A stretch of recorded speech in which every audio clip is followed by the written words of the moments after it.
Words at War. The Last Days of Sevestopol.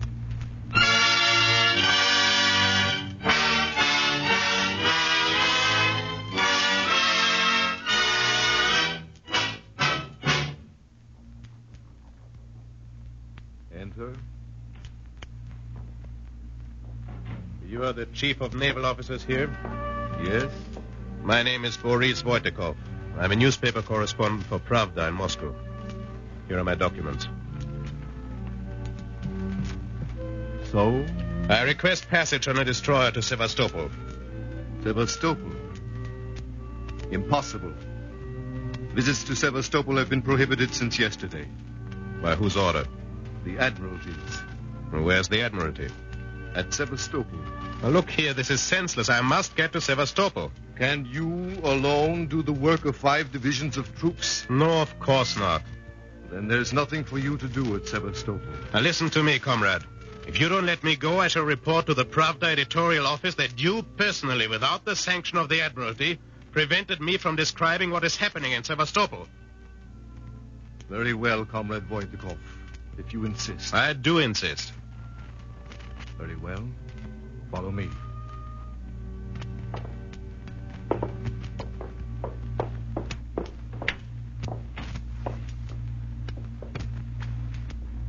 This is my home as well as my office. Make yourself comfortable. This is my wife. What is the matter, comrade? Are you afraid of her because she greets you from her coffin? Are you afraid of those staring eyes? Are you shocked at the agony and horror of her dead face? This is my wife, I tell you. This is Sevastopol.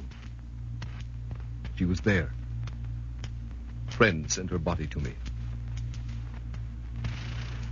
Her broken dead flesh. My misery and hatred. Multiply them by thousands. Add smashed hopes, rubbled buildings and homes, and you have Sevastopol.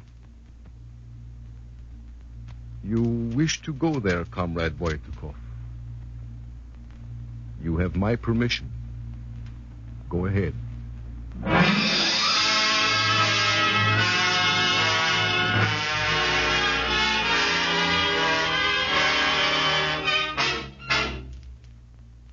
These are Words at War.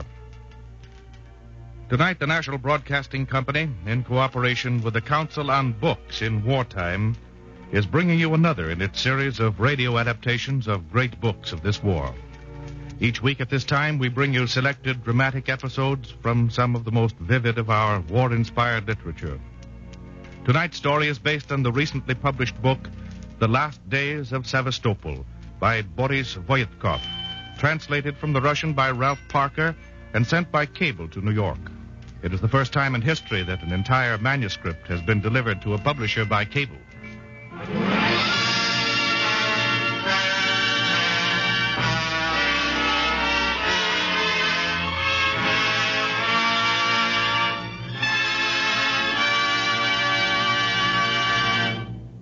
The Last Days of Sevastopol, which fell to the Nazis July 1st, 1942.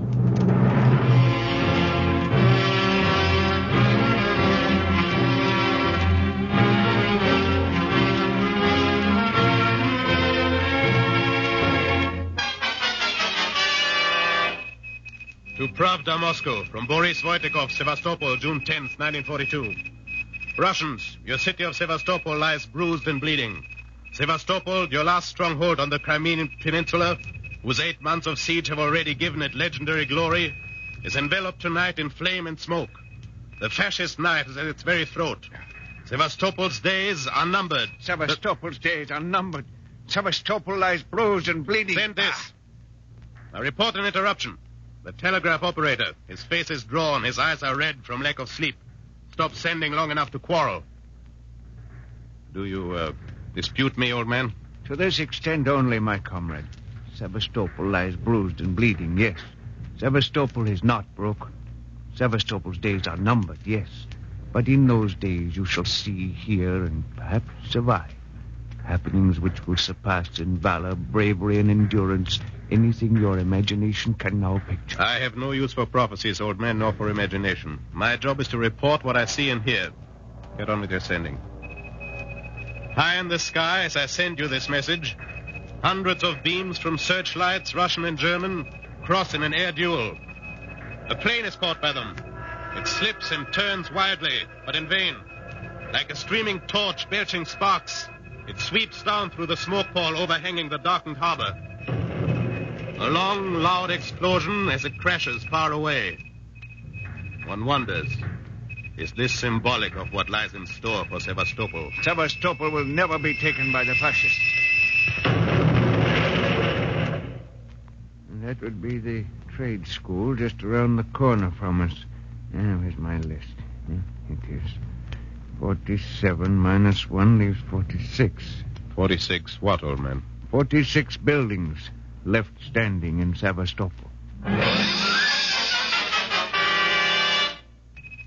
To Pravda, from Sevastopol, June 12th, 1942. There are few streets left in Sevastopol that are not filled with rubble, dust, smashed brick, and broken concrete. There are now 41 buildings left standing in the city.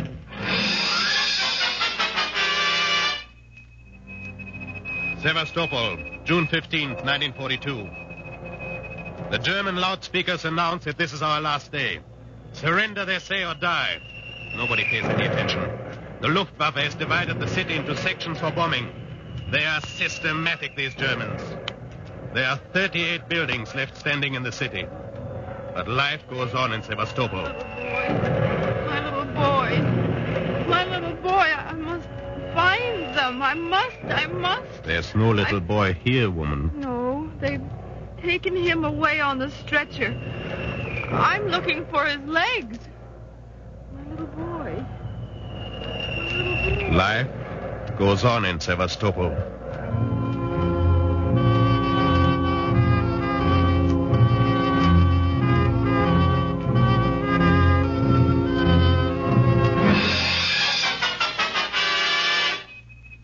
Sevastopol, June 16th, 1942. There are 33 buildings left in the city. But life and the fight goes on. The Germans announce this is Sevastopol's last day. Comrade! I stand by a water vat. Comrade! The girl's come running from a burning cellar. Her dress is on fire. I reach for a bucket on the ground. No, don't touch Are you crazy? Not the bucket. Throw me into the tank. Come on. There. It feels good. It's so good. Thank you, comrade. You haven't been in Sevastopol long, have you? Why, how can you tell that? You were about to waste buckets of water by throwing it on me. Yeah, but you were on fire. I know, but water is scarce here. It must not be wasted for any reason. Remember that, comrade. Sevastopol, June 20th.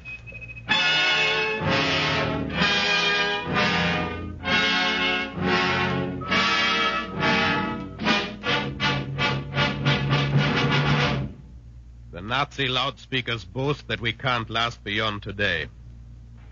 There are 29 buildings left standing in the city.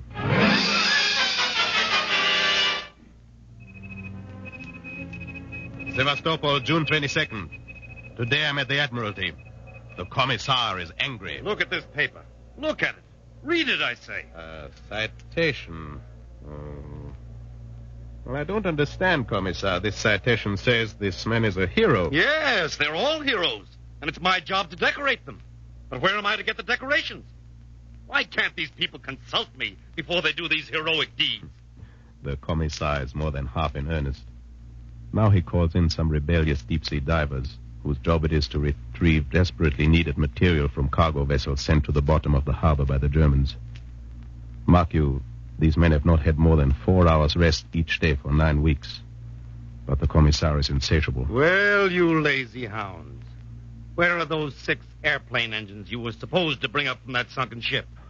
Why haven't I had those cases of dry bread? Where are the bandages, the cotton, wool, and drugs?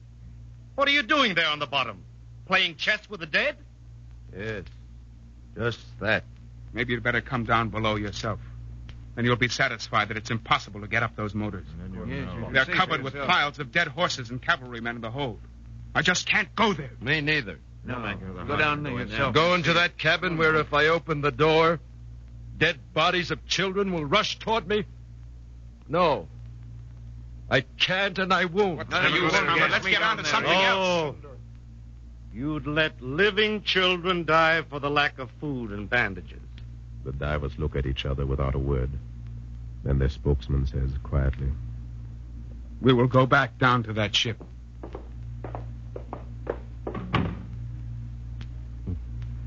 Did you hear the loudspeaker in the German lines today, Wojtekov?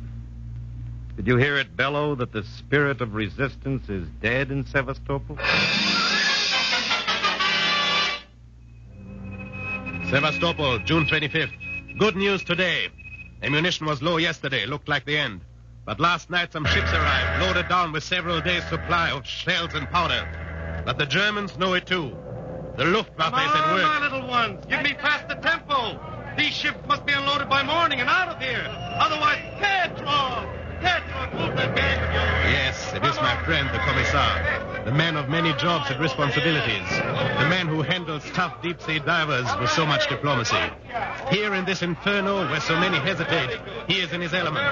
I follow him as he moves from dock to submarine to ship to truck loading platforms, exhorting his men to speed, speed, and more speed, with a pat on the back here, a smile there, a word of anger elsewhere. The front needs this stuff.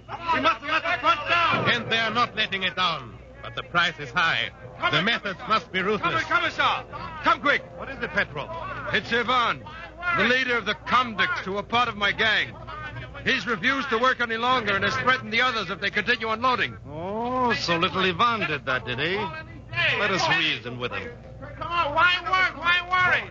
What does it matter to us if this stuff gets to the front or not? What do we care if the Germans win? I tell you... Yes? Yes, go on, Ivan. You heard my invitation, Ivan. Proceed with your exhortation. I've nothing more to say. You open your mouth and say, ah. I said open your mouth and say, ah. Ah. I must apologize to you men. Now get busy. I want tempo. Do you understand? Tempo. He gets tempo.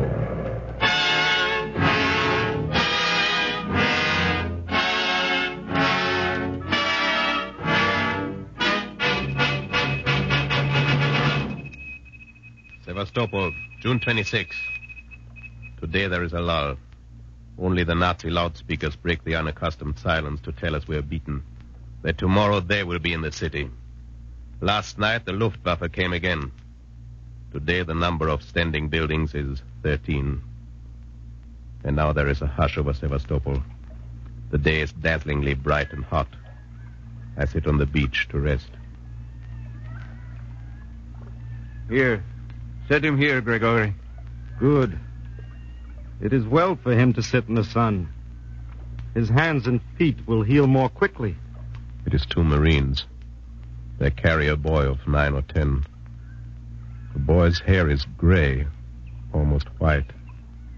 His hands and feet show the scars of bayonet wounds not yet healed. They tell me his story. He cannot walk, comrade. His feet have been burned, as you can see. And both his feet and hands pierced by bayonets. We found him one day crucified, nailed to a rude cross with bayonets. The Nazis. They caught him when he was returning home from his 12th reconnaissance raid of the month. You mean he was a Soviet reconnaissance officer? Oh, no, comrade. He is much too young for that. But here all must do their part against the fascists, regardless of age. So we bring him to the sleeping sea each day and hope that his body will be cured. May I speak to him? You may, comrade. But it took us many weeks to piece his story together. You see, the only thing he remembers is what happened in his mother's home, just after he had been captured by the Germans, and before they had crucified him. Listen. Nikolai. Yes, comrade. What are you thinking about, Nikolai? There were many of them. armed men in a gray fascist uniform. They pushed me into the house. My mother came to me with tears in her eyes, beat her on the face. One of them held her arms, 2 others stripped the clothes from her body. Then, when they had finished, I ran to my mother's side. I kissed her face. It was wet with tears and sweat. I told her I loved her. And what did your mother say, Nikolai? Nothing, comrade. My mother was dead.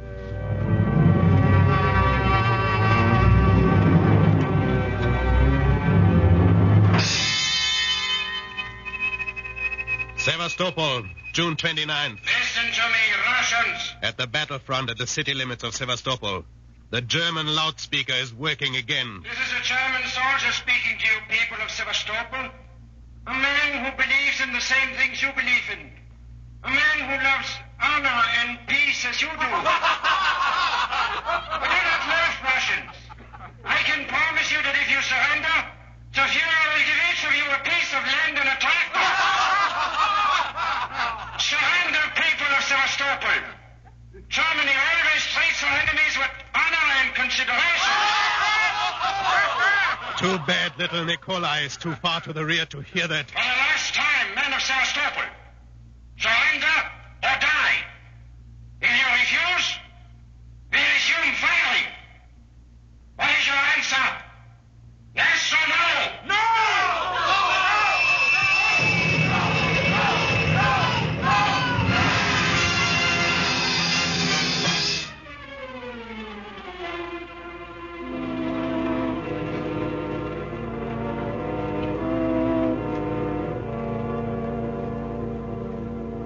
Sevastopol, June 30th, 1942. All is quiet again on the front. And time now for a picture of the sector headquarters on that front. I am surprised at the thought of the commander of one of the most vital positions defending Sevastopol snoring his brains out. Surprised and disappointed. I met him last evening at the Admiralty, and he invited me to visit his headquarters. As I enter the dugout cautiously, I see a soldier. Hello, I am the correspondent.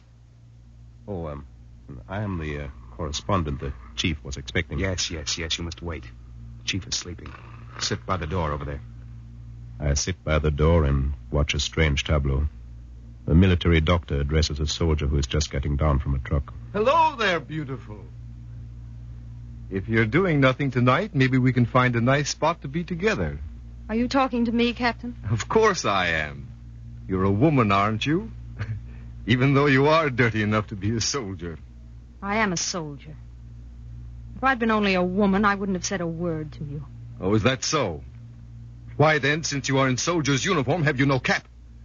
My cap? I left it on my husband's grave. Poor child. Forgive me. Take my cap. I will pick one up on my rounds. He places his cap on her head, and she goes down into the chief's dugout. May I report? No need to. Go ahead and have your cry. Tears spoil a woman's eyes, and it's difficult to revenge with bad eyes. Go, Olga. The battle that will decide Sevastopol's fate will soon begin. Oh, the correspondent of Pravda. Remember her, comrade.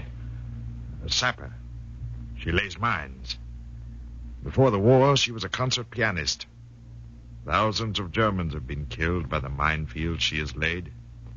Yesterday, she mined the pass they had chosen for their attack. She worked with her husband. He was wounded.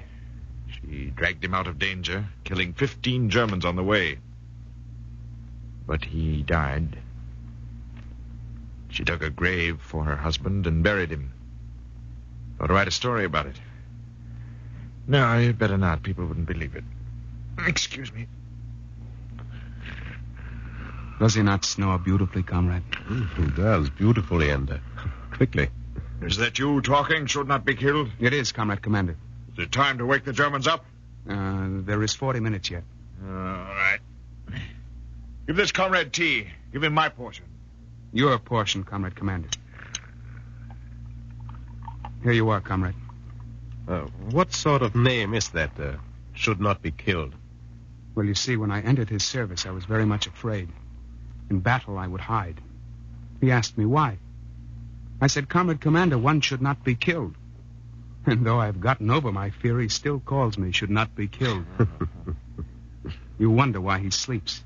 Naturally. Well, you see, Comrade Correspondent, he has not slept in 10 days.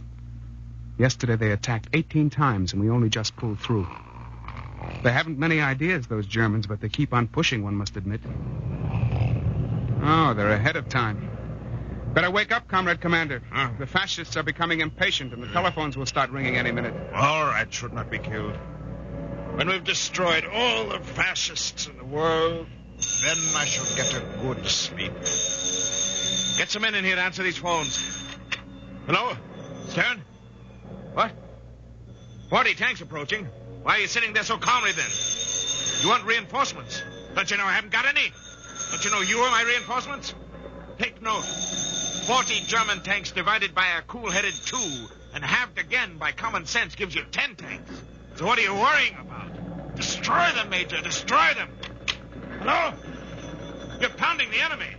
Your job's not to pound him, but to beat him. Don't you understand that? Stop losing your head in front of your men. Phones sizzle as the chief goes from one to another. Hello? Hello? Don't phone me unless you're ready to talk. Yes? Move some reinforcements up to back Stern, but don't let him know it. He bites best when he thinks he's cornered. You don't need to be a military expert to know that the Nazis are opening up the biggest offensive to date, nor to realize that the city's defenders are caught with insufficient weapons and power. Hello? Yes. It begins to look bad for Sevestopol. Field already. Yes, Admiral, just try to get us the ammunition. We're going to be using plenty in these next hours. Get us the stuff and don't worry. Well, of course we're jittery. Who wouldn't be? This is no tea party. Let's go, comrades. To the trenches. And I tag along at the heels of one of the most extraordinary commanders I have ever met.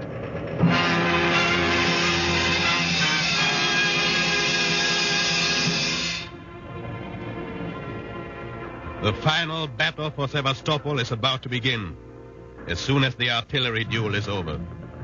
No one tells me that. No one needs to. Everyone senses it. Men with unshaven cheeks and red-rimmed eyes munching bread and swilling it down with water. They're careful about the water. There's little of it. But who can tell when next they may get the chance to drink? Who can tell how many of them will ever get the chance again? Bullets carefully apportioned among the fighters. Just a few rounds for each man. Machine gunners take practice aim along the barrels, but without using precious ammunition. And then the artillery hushes its angry voice, and a strange sound reaches our ears.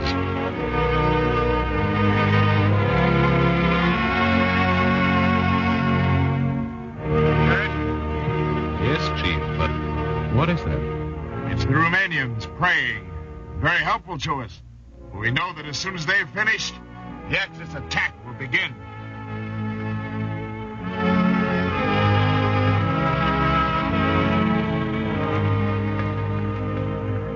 Ready, fellow Russians. Zero war. Here come the fascists.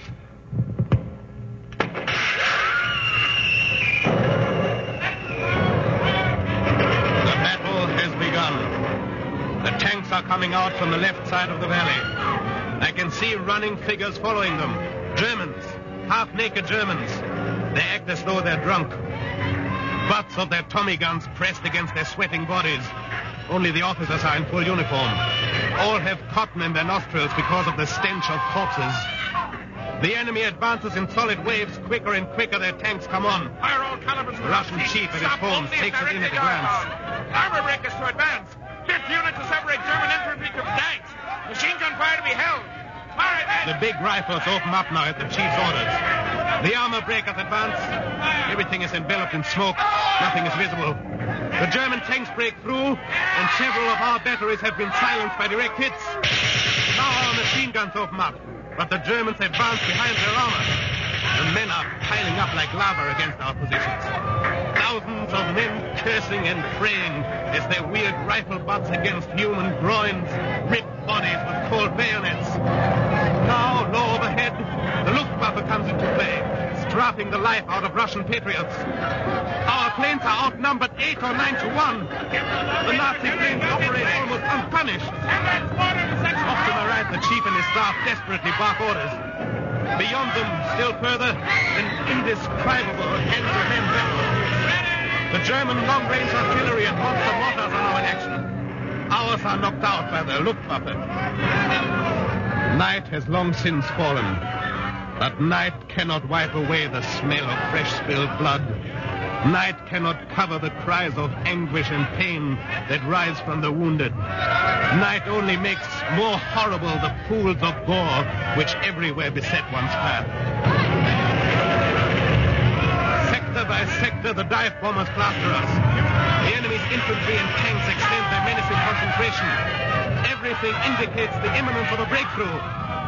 Having driven that awful wedge, if they can muster enough force to break our stubbornness in about 20 minutes of fighting, they can reach the road leading to Sevastopol.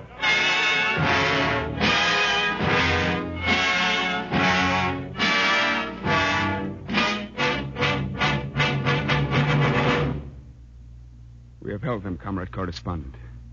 They have paused, waiting for reserves. You couldn't have brought better news should not be killed. Take me to your gallant chief. I must congratulate him. Our chief is dead. You care to come and help bury him?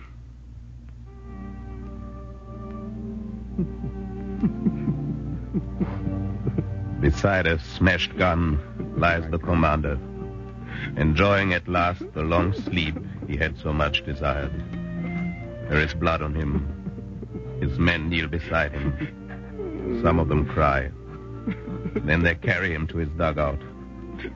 They press their jerseys to his wounds, that they may carry the blood of their beloved leader on their clothes.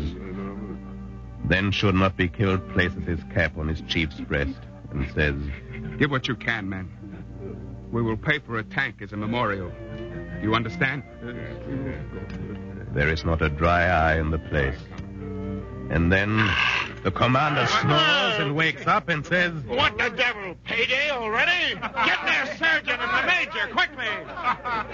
The major comes and gets a dressing down from the chief. Seems he hadn't directed his end of the battle the way he should have. The surgeon can't be found, but the girl soldier Olga arrives. She examines the chief and says, Your leg will have to come off, Comrade Commander. Can it be done tomorrow? Yes. I think it can wait till tomorrow. Good. Should not be killed. You'll please call me in time for my operation in the morning.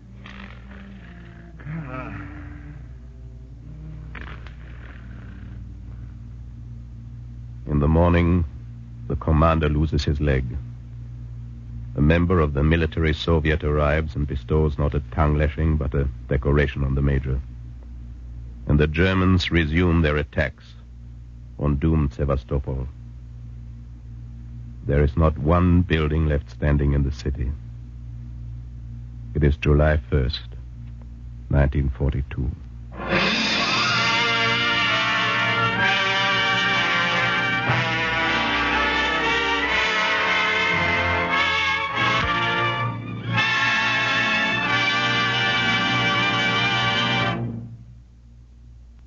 As the fourth program of Words at War, we have brought you fragments from The Last Days of Sevastopol by Boris Voyetkov. The radio adaptation was by Richard McDonough of the NBC script staff. Boris Voyetkov was played by Stefan Schnabel. Others in the cast tonight included Barry Kroger, Martin Wolfson, Sam Wanamaker, Olive Deering, Alistair Kyle, Edward Frantz, Hester Sundergaard, Charlotte Holland, Joseph DeSantis, and Phil Clark. The original music was composed and conducted by Frank Black. The production was directed by Joseph Losey.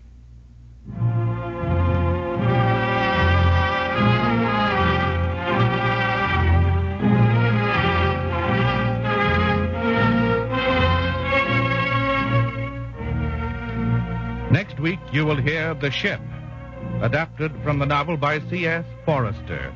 The fifth program in Words at War, presented by the National Broadcasting Company and the independent radio stations affiliated with the NBC network in cooperation with the Council on Books in Wartime.